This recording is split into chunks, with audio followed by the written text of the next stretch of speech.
পাহাড় থেকে অনেকগুলা কাঁচামরিচ আনছি, যেগুলো কিনা পাহাড়ি মরিচ একদম। আর এগুলাকে অনেকে আবার ধান্না মরিচও বলে। যাই হোক, এগুলা রাঙ্গামাটি থেকে আনছি, অরিজিনাল একদম পাহাড়ি মরিচ। আর মরিচগুলা দিয়ে আমি আজকে আচার বানাবো। আচার বানানোর জন্য লেবু দরকার। ফ্রিজে 2টা অনেক পুরাতন লেবু ছিল, তো ওগুলা দিয়েই বানাবো। লেবু দিলে টকের কাজটাও হয়, আর হচ্ছে যে আপনার ভিনেগারের কাজটাও লেবু করে, এক্সট্রা কোনো ভিনেগার দরকার নাই। তো আমি একটা কড়াই নিলাম, কড়াইটা এখন একটু হিট দিচ্ছি। হিট দেওয়ার পর মরিচগুলো বেছে ধুয়ে নিছি। ধোয়ার পরে এগুলা পানি ঝরতে দিছি।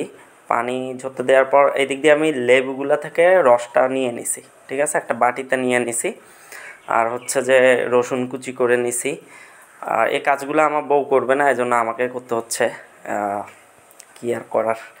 আচ্ছা, যাই হোক, মাঝে মাঝে রান্না বান্না করা যায়, আসলে খারাপ কিছু না, ভালো লাগে, মনটা ভালো হয়ে যায়। যাই হোক, এই যে কড়াইতে গরম হয়ে গেছে, এখানে তেল ঢেলে দিচ্ছি। এটা সরিষার তেল, অবশ্যই আপনারা সবাই জানেন যারা হালকা পাতলা রান্না করতে পারে। সরিষার তেল ছাড়া তো হবে না আচার।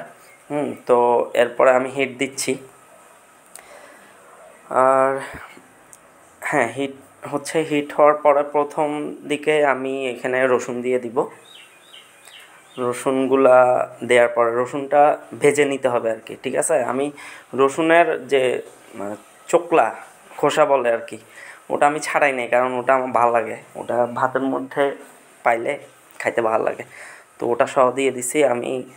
এগুলো যখন গরম হবে তখন নাড়াচাড়াই দিতেছি, আর কুচি কুচি করে দিছি যেন তেলটা ঢুকে আর রসুনের ফ্লেভারটাও বের হয় আর কি।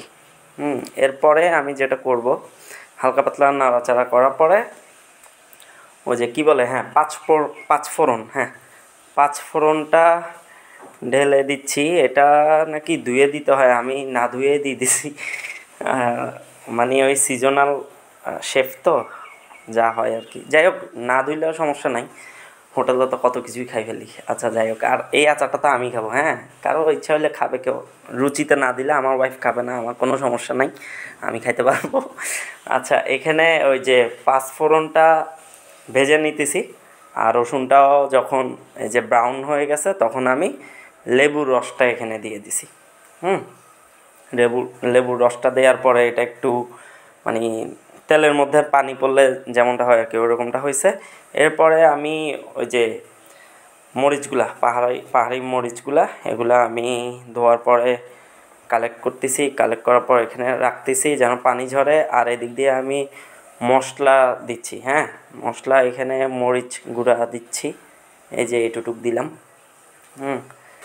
এরপরে আমি দিব হলুদ গুঁড়া, এটা এই যে এতটুক দিলাম। আর এরপরে আমি দিব, এটা হচ্ছে ধনিয়া গুঁড়া, হ্যাঁ, ধনে গুঁড়া। এটা এটুটুক দিলাম। ধনিয়া গুঁড়াটা একটু বেশি দিব আমি, কারণ আমার ভালো লাগে খাইতে এটা। আর এরপরে আরেকটা মশলা দিছি, এটা যে কি মশলা আমি আসলে নামটা জানি না, তবে মনে হয় এটা হচ্ছে যে কি মশলা হতে পারে, এটা মনে হয় জিরা গুঁড়া নাকি।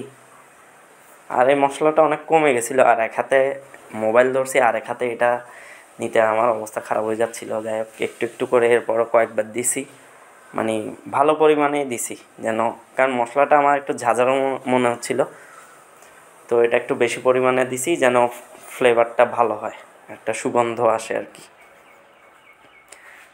কয়েকবার দেওয়ার পরে এই যে একটু নাড়াচাড়ায় দিচ্ছি।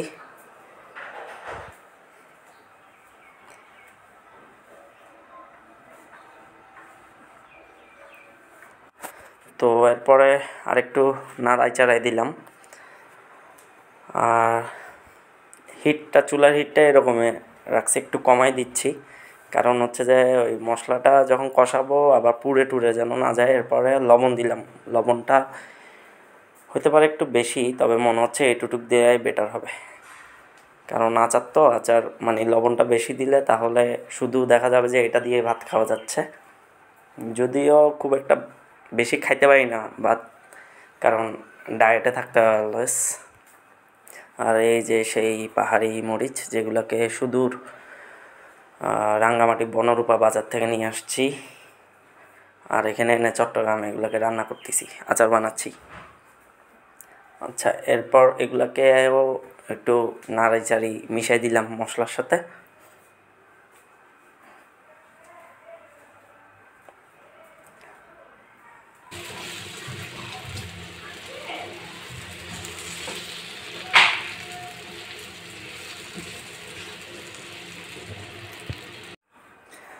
এরপর একটু নাড়াচাড়ার পরে অনেকক্ষণ রেখে দিলাম ওভাবে, মানে হিটটা কমাই।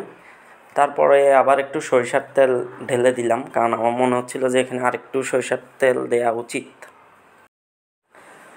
আর এটুটুক হিটে রেখে আধা ঘন্টা পর আসলাম আমি।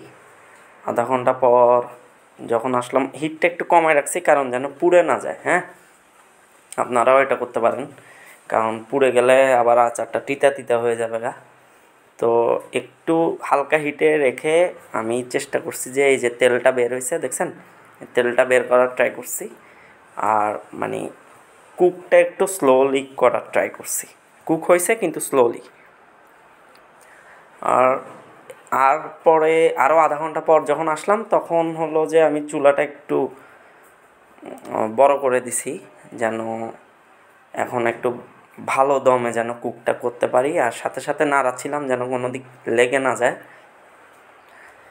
এভাবে অনেকক্ষণ, প্রায় 10 মিনিট নাড়াইছি। তারপরে আরও 10 মিনিট নাড়ানোর পরে এই যে হয়ে গেছে গা, চুলা বন্ধ করে দিছি। আর হওয়ার পরে আপনার টেক্সচারটা এরকম আসছে দেখেন, তেলটা ভেসে ভেসে উঠছে। আর বেশিরভাগ তেলগুলাই মরিচগুলো খেয়ে ফেলছে, ভিতরে ঢুকে গেছে মরিচের ভিতরে। আর হচ্ছে তেলটা, মানে টেক্সচারটা এরকম, মানে তো বাকিটা বুঝাইতে পারতেছি না, বুঝে নেন। এরপর এগুলাকে ওই যে বয়ামে ঢোকানোর পালা।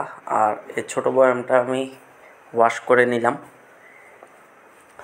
এটা ভিতরে পানি দিয়ে রাখছি, আবার পানিগুলো ফেলে দিব যেন একদম ফ্রেশ হয়ে যায়। আর এখন হচ্ছে যে এই যে একদম কমপ্লিট হওয়ার পর, শুকানোর পরে, বাতাস দেওয়ার পরে এরকম হয়ে গেছে। ফ্যান চালায় রাখছিলাম যেন ময়েশ্চারটা চলে যায়। আর এই যে এখন আচারটা ঢুকাইতেছি বোতলে। আর বোতলে আচার সব ঢুকানোর পরে এরকম হয়েছে দেখতে। জিভে জল আসে যাচ্ছে না, একদম জিভে জল এসে যাচ্ছে আমার। আচ্ছা, এই যে হচ্ছে আমার মরিচের আচার, একদম অনেকগুলো হয়েছে। এটা হাফ কেজি ক্যাপাসিটি মনে হয় এই বয়ামটার। অনেকগুলো হয়েছে, অনেক। এগুলো বাজারে কিনতে গেলে তো অনেক টাকা। আমি জাস্ট 70 টাকার মরিচ কিনছি, আর বাকিগুলা কত টাকা হিসাব করে নেন আপনারা। খুব বেশি টাকা তো লাগে নাই, তাই না? আর এই যে একদম কমপ্লিট হওয়ার পর এরকম। এর আগে আমি বাতাসা মরিচের আচার বানাইছিলাম সেম ওয়েতে। এখানে দেখেন মাত্র 40 টাকা কি 50 টাকার বাতাসা মরিচ আছে এখানে। হ্যাঁ, এত কম টাকায় মাঝে মাঝে রান্নাবান্না করলে মনটাও ভালো থাকে, আর এটা তো একটা স্কিল, তাই না? অনেক কিছু তৈরি করতে পারবেন, কম দামে খাইতেও পারবেন। আজকে ভিডিও এটুকু ছিল। আল্লাহ হাফেজ, টাটা, টেক কেয়ার।